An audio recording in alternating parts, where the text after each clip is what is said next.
Hey, what's happening? It's Braden. Going to be looking through a timeline and taking you through how I really will critique and analyze the day based off what the planner's given me to make sure that things are going to flow and I'm going to have timing down in a way that's going to make everything flow smooth. So let's check that out.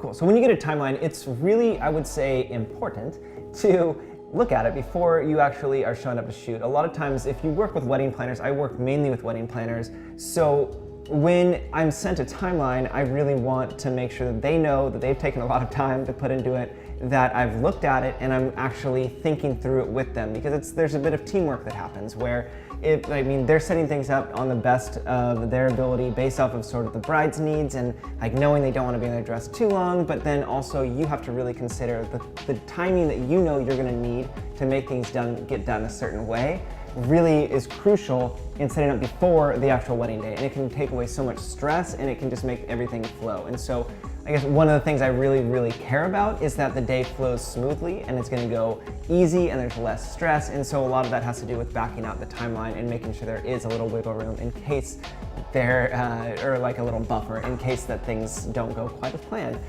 So let's take a look over at the timeline. This timeline it's for a weekend, and a lot of the stuff that I'm shooting, it's a full like 3-day affair or 3 to 4 day affair. And so this one's gonna be up in Napa with an amazing planner, Amy Nichols, and looking at it. So there's Wednesday that people are starting to arrive. We've got Friday coming in here. I mean, and you've got to also know like what are the things that are important to you. And I'm gonna talk a little bit later about how I take those things out and like really make it so it's a powerful tool for me on the day, so I'm not having to look through 14 pages of a timeline. So I know for me, I'm gonna be shooting this weekend where I need to be shooting these croquet and cocktails on the lawn, and then there's also going to be a welcome dinner that night. And this is the day before the wedding, so 2 days before the wedding. It's more of a welcome as guests are showing up. And then on Saturday, there's going to be events happening here. There's groomsmen lunch, okay, I'm gonna need to be there.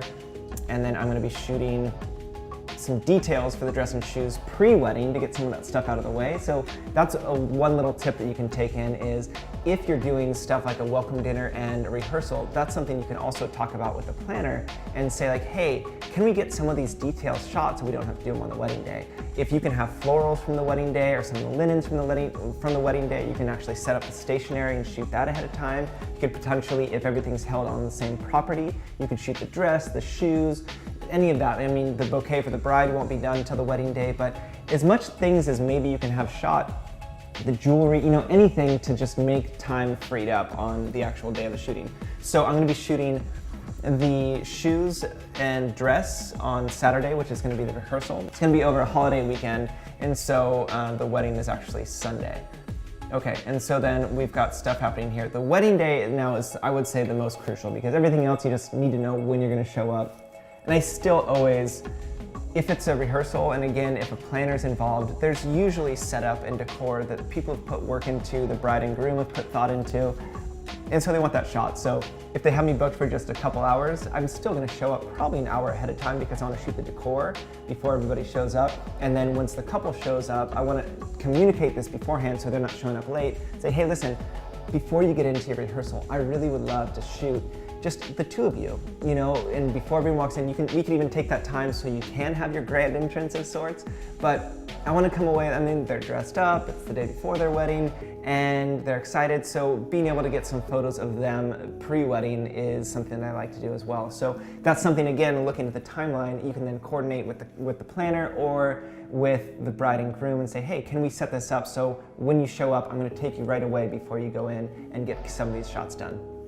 So Saturday, the things that I really care about on the day when I'm looking at a timeline, it is all the pre-wedding because, and that's the figuring out, okay, are you going to be doing a first look or are you going to be wanting to hold that tradition and see each other afterwards? And something that I will say to that, whether you're a bride or groom watching this or whether you're a photographer and want to suggest this to your bride and groom and say, listen, the first look versus the tradition of that, of not seeing each other and then just seeing each other walking down the aisle for the first time, which is special. But I would argue that both moments are really special, and this one, the walking down the aisle, is still special if you do a first look. the thing that's really nice that I will always ask a couple is like, hey, listen, what's important to you? Is it important for you to be shooting photos during cocktail hour, or is it really important for you to be present with your guests and be a part of your celebration and have all the stressful stuff that's, sort of stressful stuff that you feel a pressure on yourself to be done with pre-ceremony, and then you just get to party and relax and have fun? I mean, that I feel like is a better idea, and I can still take you away during the sunset and shoot some photos that way where it's the best light, but we'll have a majority of the stuff done, the bridal party, the family if they can show up early, and so it just makes the day flow smoothly, and then always backing it in to saying, listen, I would rather you be done 30 minutes before all of this stuff happens. That way family can be there if we've shot that beforehand, to be greeting your guests, to be, there as everybody else is showing up versus like your first guest showing up and they're the first ones and it's like, where is everybody? And so that ends up really making it nice, and then you get to go, I'm saying this to the bride, you get to go and then have a glass of champagne and relax and freshen up and redo your makeup and all that and get your final touches.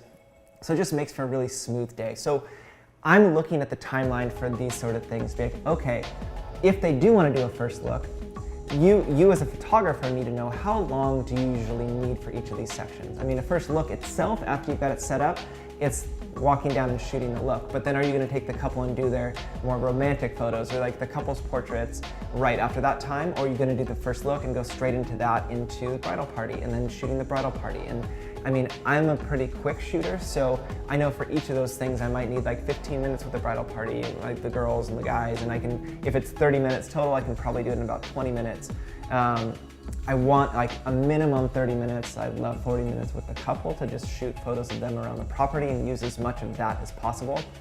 And the thing is if you have a really incredible property with a lot of options, that's another thing to know with the timeline. It's like, hey, listen, what if, pre-ceremonies, we have more time, so what if we're able to get a golf cart or a car and we can actually like drive around and utilize the property? So maybe we want an hour and a half, maybe we want an hour.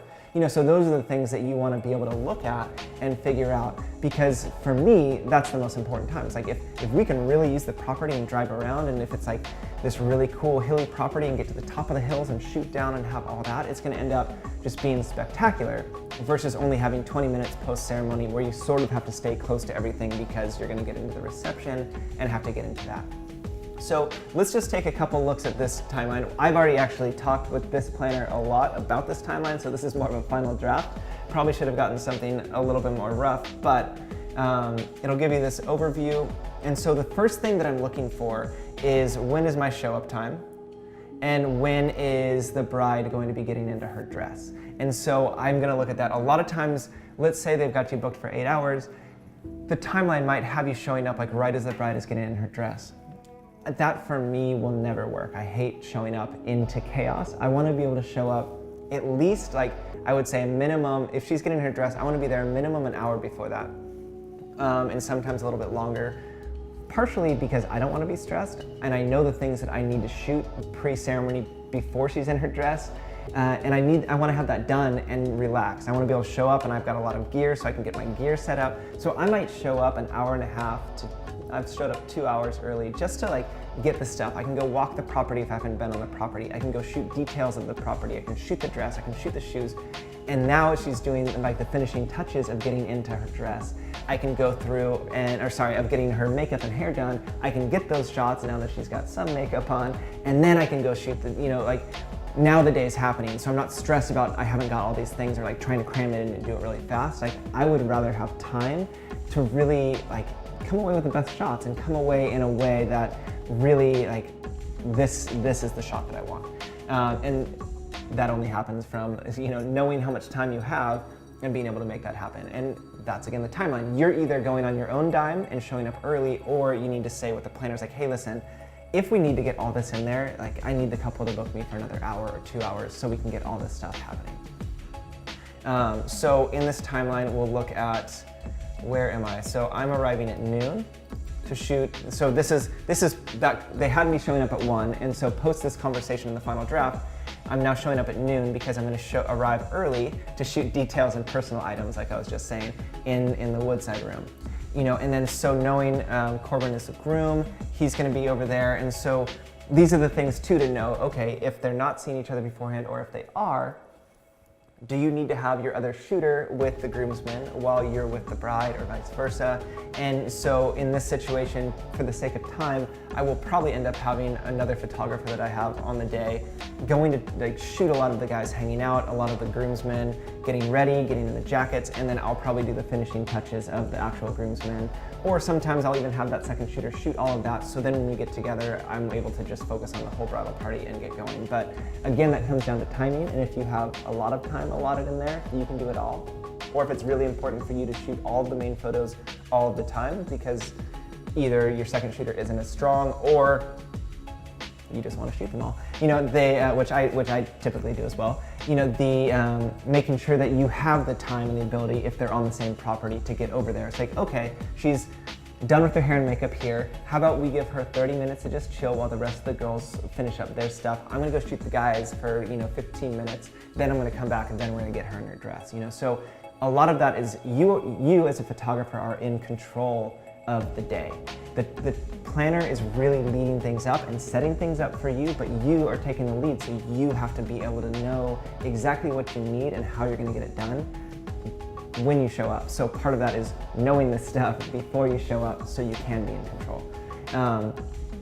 So outside of that, it's like we then are knowing, like, we're doing, in this wedding, we're going to be doing a first look. Those are the things we talked about. Knowing that it's a big property, so we're going to be able to have a golf cart so we can go around. So those are the things you need to figure out. The other things too is like, okay, are you going to have time within your timeline to shoot decor pre-ceremony? And again, if you're working with a wedding planner, that's going to be really important to the couple because they want to see the memories, but to your planner as well, who's put all of this work into, and they need your photos if anything's going to get featured. And so with that, it's like you need to make sure that you have time baked in to be able to come and shoot the ceremony setup before the guests show up, so you can have a blank slate. You need to be able to get into the cocktail area to shoot cocktail before guests show up into there. Then you need to be able to shoot the reception and all of that setup before guests get into there. So working with the timeline, do you have it in there so you can be done shooting photos and then come over to ceremony? Or is there a window in that space? Again, it's conversation with the planner. Is there a window in that space that you're gonna be able to leave the bride, go shoot the ceremony, then come back and get these things done, and then maybe come back and then do the first look? Or do you have a team with you that is able to shoot that stuff while you're taking care of your client? Those are major important.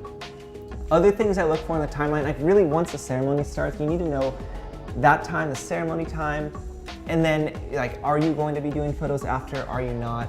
Family photos, are you shooting those pre-ceremony? Are you shooting them after? Knowing the way that you shoot family photos, do you need a list? Do you not need a list? I mean, I have a really good system of the way that I shoot family photos, and so I don't typically need a list unless there's weird family dynamics or some divorces that are really tricky and touchy, so that sort of stuff. But the other things to figure out too is within your timeline is towards then the end of the day, are you going to have time in there to be shooting the cake cut, the father-daughter dance, the first dance? Is there a grand exit? If there is a grand exit, it's like then you need to look at the timeline and go, okay, well, you only have me booked for 8 hours. You might actually need me for 10 hours. And then at that case, it's a conversation. Either do you want that photo, or is the couple willing to then pay your overtime or pay whatever your additional hourly rate is to be there for that full deal, because that really concludes their album. That really is like that last shot you really are gonna want. So using the timeline really helps with that. One of the cooler new tools that I found for timelines and using them on wedding days, it's really geared towards wedding planners, and if you are a wedding planner watching this, highly, highly recommend this. But if you're not and you are a photographer, or if you're bride and groom, you could recommend this to whoever. But as a photographer, this app is really amazing. And so what it does is you're able to enter the events on the planner side. You can enter every single thing needed on the event, and you can actually tag the people needed, like the florist setup, this sort of stuff. So once you're within the app, you can go through and just check on the things that are applicable to you. You can see everything if you want, or you can see just events coming up, or you can see all past events plus events that are about to happen. And so what happens is you're able to go through, enter all of the location details. Let's say the bride's getting ready to house over here, the groom's getting ready to house over here. You have a welcome dinner house, you've got the croquet, croquet and drinks at a certain location. You can have that address. So all the addresses will be in there, and you can have all the vendor info. everybody's timeline, or sorry, everybody's Instagram handles. So then after the wedding, you can go back through and export and get just something ready to post. But let me take you through it. What's really neat, let's see it on the desktop. Come in here, the timed up, here's your events. And so you're able to enter it in here, and you would have everything from event info, which would be the different locations. And we could have more locations in here if we wanted. And then you could have your vendors in here. If you're a planner, you'd probably put it in there, but since I'm doing this for myself, I just have the info that's applicable to me. So what I'm doing is I'm adding in all of the things that I know I need to be at. So on this day, I've got to be at the croquet and cocktails, and I need to add in the dinner in here. I don't know why that's not there.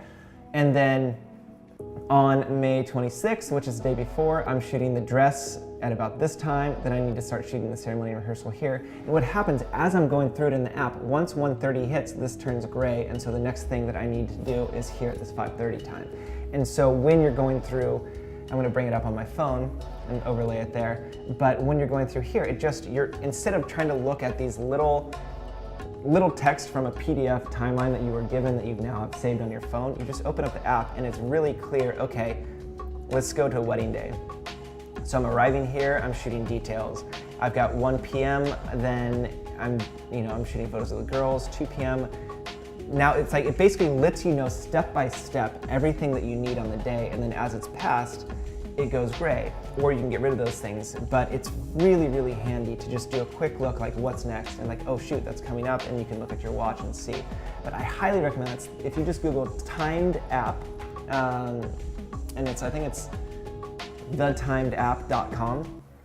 I think it is a really, really resourceful tool, and I think it'll benefit you, whatever you are in the industry. I think it'll be really helpful. So yeah, really hope you like that. And if you did like it, feel free to go. Here's a couple videos over here that you can watch. A lot of them are behind the scenes of what I'm shooting, how I'm shooting. I'm giving either little tutorials, or it's just straight up behind the scenes. I do a little vlogging material as well. You can subscribe below to the channel to just get alerted anytime a new video comes up. But yeah, hopefully you like that and it was really helpful, and we'll see you on the next one.